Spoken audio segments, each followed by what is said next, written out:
Hi, kakain na ang baby. Kailangan nating pakainin si Topi kasi ayaw niya nito. Kasi yung chicken flavor na kinakain niya, pinalitan namin ng salmon. Sinubukan namin yung salmon.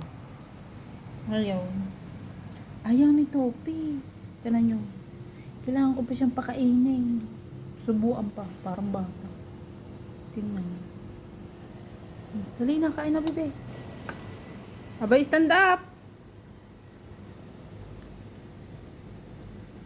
Natatapo. Kailangan pang subuan. Ko, abutin na naman kami ng 1 taon din eh. Lumapit ka din eh. Yan, nadapa na. Nadapa ng aking bebe. Ayaw kasing lalapit, takot na takot. Pakakainin laang naman. Oh. Alam mo, lalagay ko sa kutsara. Pag hindi ko nilagay sa kutsara, tanya. Hindi niya kinakain. Pag lalagay ko sa kutsara, kakainin niya.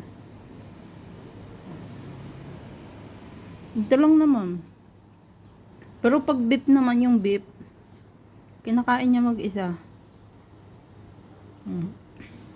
Kailangan pang subuan. Ayaw niya kasi ng amoy. Ayaw ko rin ng amoy. Masyadong matapang yung amoy ng salmon. Kain.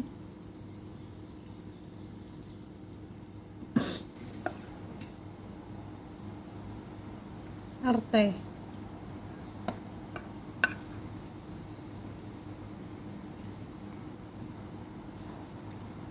Parang bata ay. Kailangan pang subuan.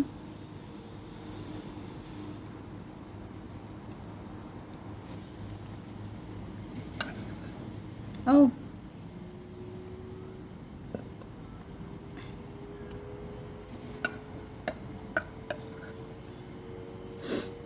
Papaubos lang namin yung salmon flavor.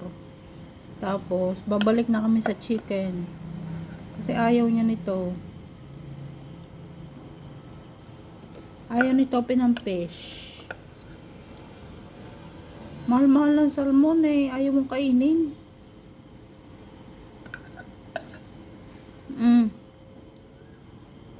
Dali, paubos na.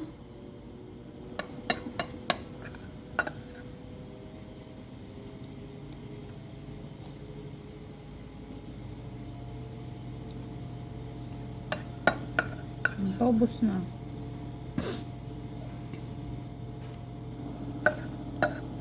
Hindi niya sasaidin yan. Yung nasa bowl, hindi niya sasaidin yan. Pero pag beef, ay, linis na linis.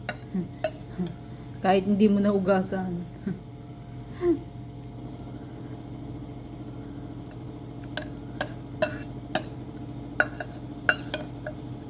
Yan pa, bebe, ah.